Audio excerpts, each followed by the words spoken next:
Shalom, shalom, Israel, shalom to the 12 tribes of Yasharahla, giving of course all honor and glory and praise unto Yahawah, BAHASHAM, Yahawashi. That's all praises to the Most High Yahawah, in the name of His only begotten Son, Yahawashi.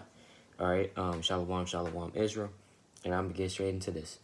Basically, this is a quick snack going into the Most High is showing Himself. The Most High is showing Himself. And I'm doing this off the Spirit, right? But I wanted to give some personal testimonies as well as some testimonies from other brethren and sisters, right? This is Job chapter 33 and verse, I'm going to start at verse 14, right? So it says, for God speaketh once, yea, twice, yet man perceiveth not. So the Most High, He speaks, you know what I'm saying? You can't see Him. You actually can't physically see the Most High, but He speaks to people, all right? Whether it's by the media, dreams, that's one big way that the Most High speaks to you. Affects, signs, visions, through people, through your wife, through your husband, through your family, you know what I'm saying? Through the thoughts that you might have.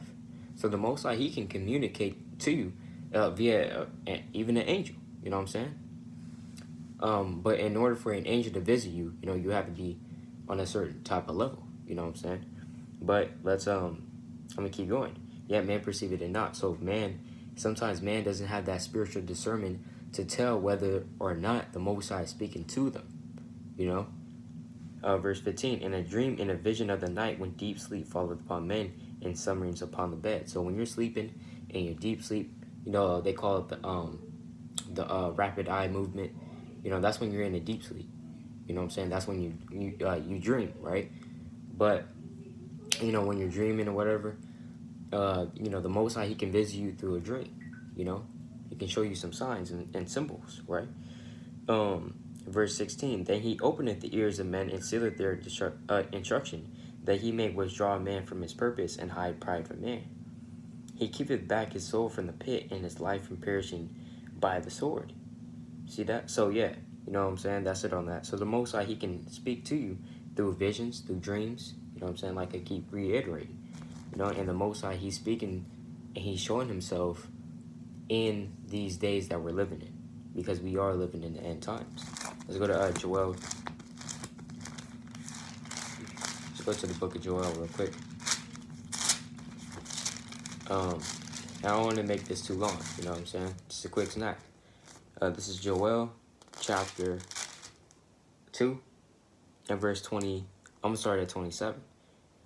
And ye shall know that I am in the midst of Israel, and that I am the Lord your God, and none else, and my people shall never be ashamed. So you should never be ashamed that the Most High is your God. You should never be ashamed of that. All right? We're talking about the Most High Yahawah, who is the only real true God, right? Only real true, when I say God, I mean Most High God, right? Because we know that there's gods many and lords many. 1 Corinthians 8th chapter and 5th verse. YAHAWASHI is a God. Well, we're talking about the supreme and omnipotent God, the Most High Yahawah, the Father. So it says, and ye shall know that I am in the midst of Israel, and that I am the Lord your God, and none else, and my people shall never be ashamed. So the Most High, He walks in the midst of our camp. Remember, when you go to the book of Deuteronomy, right, let's go to that real quick.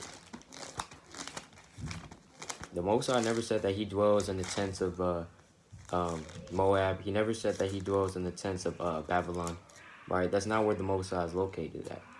That's not where He dwells at. He dwells in the midst of Israel. All right, plain and simple. This is Deuteronomy chapter 23 and verse, now we're going into the law, right? Deuteronomy chapter 23 and verse 14. For the Lord thy God walketh in the midst of thy camp. See that? To deliver thee and to give up thine enemies before thee. Therefore shall thy camp be holy, and that He see no unclean thing in thee, and turn away from thee. So the Lord said that what? He walks in the midst of your camp. And that the Israelites, they're holy, right? Because the Most High, He has severed us from other people, that we should be His. So let's go back to Joel chapter 2, verse 28.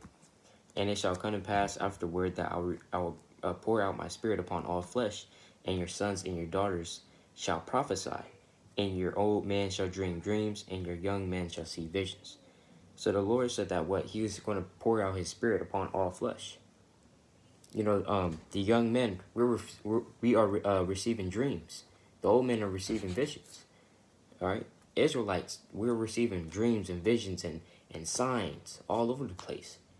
Brothers are seeing 144 everywhere, right? Brothers are seeing 12 all over the place. Why is this happening? This is happening because the Most High, He's showing Himself that what? He's showing He's showing, well, for one, He's showing Himself, right? He's manifesting Himself. He's trying to tell us something, you know? And whether we, you know, are right in the message that He's trying to portray to us, that's up to the Most High, you know? Because He could be showing you one thing when it really means the other thing. So you really got to pray to the Lord to, you know, let Him allow you to give to the true interpretation. Because we know that in the book of Genesis, Joseph, the son of Jacob, states that doth not interpretation belongs to the Most High, you know.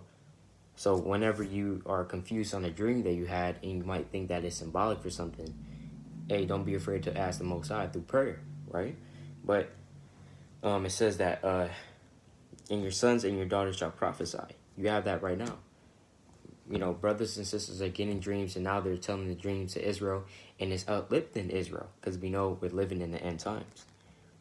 Your old men shall dream dreams, your young men shall see visions. So I know, you know, a couple brothers, you know, the mighty brother Abiah, you know, y'all might know him. Mighty brother Abiah, he had a dream, right? He had multiple dreams about the end times. I know I had one not too long ago. You know, the brother Taizar also, you know, he had dreams too. So we, you know, Israel's getting dreams right now, you know, from the Most High. All about the same thing, getting delivered, and all hell breaking loose. All right? You know, I had a dream that I was at camp. You know what I'm saying? So these dreams are happening, right? And they're playing out because the Most High said that they was going to happen. And He's manifesting Himself and showing Himself that He is real, you know? So there shouldn't be any atheists of our nation, right? But yet there is. We know that as the Israelites, that the elect get holier and holier, the wicked are getting wickeder and wickeder, more profane and more stubborn to the law, statutes, and commandments. So with that, you know, I might make a part 2 on this. Well, but with that, I'd like to give all honor and glory and praise unto Yahawah, BAHASHAM, YAHAWASHI. I didn't want to make this too long. Hopefully you're enduring. Hopefully you're reading, praying, fasting, you know, keeping the commandments, doing everything that you can to get the salvation and uplift your people and your nation, and ultimately lift up YAHAWAH, YAHAWASHI. So with that, I'd like to give all honor and glory and praise unto Yahawah, BAHASHAM, YAHAWASHI. Shalom.